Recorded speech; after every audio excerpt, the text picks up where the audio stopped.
Welcome to The Explainer. Go ahead and get comfortable because today we are taking a pretty profound philosophical journey. But hey, don't worry, we're not going to be staring at dense, boring academic tests. Not at all.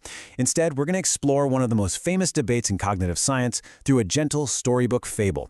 It's a cozy little tale about a mysterious room, the actual nature of consciousness, and, well, a slightly confused cat. So here's a heavy question to start us off. If a machine acts like it has a soul, does it actually have one? I mean, think about it. Today, artificial intelligence can write poetry, it can pass bar exams, and it can chat with us like a best friend. It mimics human understanding so perfectly that it is incredibly easy to forget what's actually happening under the hood. To really answer this, we have to rewind all the way back to 1980, to a philosopher named John Searle. He dropped a thought experiment that is literally still ruffling feathers in the AI world today. Okay, let's just dive right into this. To understand Searle's famous Chinese room experiment, I want you to picture a slightly bewildered little cat locked inside a super cozy papercraft room. Now this cat only knows how to meow and purr, right? It doesn't speak any other languages. And outside this room are its friends, a dog and a bear. They are busy slipping little pieces of paper under the door. And on these papers, strange, complex symbols that our cat absolutely does not understand. So what does our cat actually do? Well, it follows a very simple three-step routine. Step 1, receive the paper from the dog and the bear. Step 2, the cat trots over to this giant instruction rule book sitting in the room. Now, this book does not teach the cat what the symbols mean. Not at all. It just gives matching rules. It basically says, hey, if you see a symbol that looks like a squiggle, grab the piece of paper with the squiggle on it. And step 3, the cat pushes that matching paper back out under the door. To the dog and the bear outside, it looks like they are having this brilliant, perfectly fluent conversation with whoever is inside. But the cat is literally just shuffling paper. And this right here is the absolute kicker. John Searle famously summarized this by arguing that if a human, or, in our cute little case, a cat, can produce perfect responses without understanding a single word, then a computer doing the exact same thing doesn't understand anything either. It just doesn't. No matter how incredibly convincing the illusion is to the dog and the bear outside, the entity inside that room is completely in the dark. Which brings us to the core of Searle's whole argument, the ultimate showdown between syntax and semantics. Our cat is an absolute master of syntax. Syntax is really just the physical manipulation of symbols based on a set of rules, and frankly, that's exactly what computer programs do. But semantics? Semantics is about meaning. It's about knowing why you are saying something. Our cat has syntax, sure, but absolutely zero semantics. And according to Searle, you simply cannot get semantics just by piling on more and more syntax. Now philosophers, there is always a counter-argument. Critics quickly fired back with what's called the system reply. They said, okay, sure, the cat doesn't understand the language, we get that. But the cat isn't the whole system. They argued, what if the understanding isn't inside the cat, but is actually an emergent property of the cat, plus the giant rulebook, plus the paper, plus the cozy room itself? Basically, the idea is that while a single piece of the puzzle might be clueless, the whole shebang together actually understands. So take a look at how modern AI researchers basically redesign the room. In an artificial neural network, data flows from an input layer on the left, through a hidden layer right in the middle, and finally to an output layer on the right. It's meant to mimic the biological wiring of an actual brain. So instead of a single cat with a linear rulebook, you have data flowing through these massively complex nodes. But even looking at this, Searle's defenders would step in and ask, does this web of nodes actually understand the data? Or is it honestly just a much more complicated way for our cat to shuffle paper? All right, let's burst our little cartoon bubble for a second and step into reality.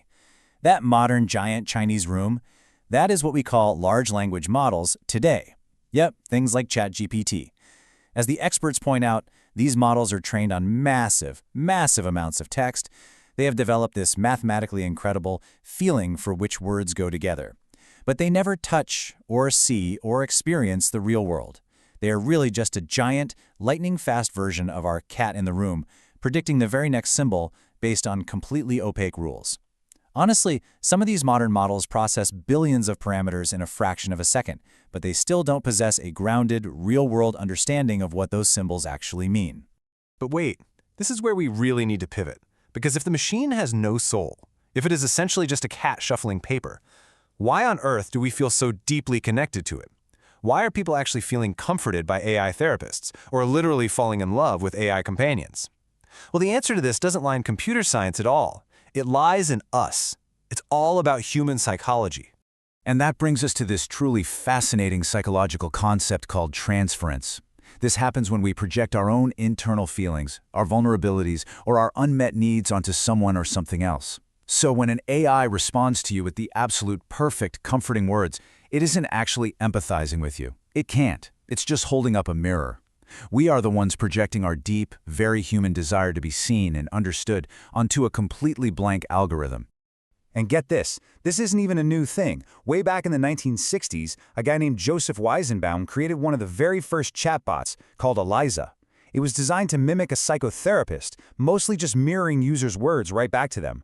But Weizenbaum was absolutely shocked by what happened. Even his own secretary, who knew exactly how this simple code worked, asked to be left alone in the room so she could pour her heart out to it. He realized right then that our brains are incredibly fragile. We are so desperate to be heard that we will gladly hand our hearts over to a machine that understands absolutely nothing. That whole experience deeply unsettled Weizenbaum, and it led him to issue a really powerful warning. He argued that we should never ever outsource roles that require genuine empathy, like a therapist, a judge, or a best friend, to a machine. And why? Because a computer has zero life experience. It has no childhood, no physical body, no mother. It doesn't know what it feels like to be hurt or what it takes to heal. Its entire world is purely a language of code, not a language of emotion. And this dynamic leads us straight into what psychologists call the illusion of control. We love to tell ourselves that we're just using AI as a tool, right? That we are fully in the driver's seat. But as we rely more and more on AI to write our emails, give us life advice, and soothe our daily anxieties, we are quietly outsourcing our own judgment. We literally stop exercising our own emotional muscles. The real danger here isn't some sci-fi scenario where machines take over by force. It's that we will just willingly become dependent on them and lose our own emotional sharpness along the way. Which brings up this incredibly poignant realization that was perfectly captured by the Soundshine podcast. We spend so much of our time debating whether the cat in the room is actually conscious. We constantly worry if AI is becoming too human. But the real tragedy? It's the reverse. In our obsession with algorithmic efficiency, we're optimizing our lives. We're communicating in short little bullet points, and we're seeking out these perfectly frictionless relationships. We are the ones becoming robotic. So, where does that leave us? What is our unique advantage over the machine? Well, it's our human privilege. See, a machine doesn't need meaning. It doesn't ever sit around and ask why. It never feels the sharp sting of making a mistake, the crushing heaviness of grief, or the awkward, incredibly beautiful vulnerability of falling in love. Our consciousness is not just about processing data. It's about the messy, painful, and glorious biological experience of actually living. Those imperfections, they aren't bugs in our system. They are the very core of our humanity. Which leaves us with one final thought to ponder today.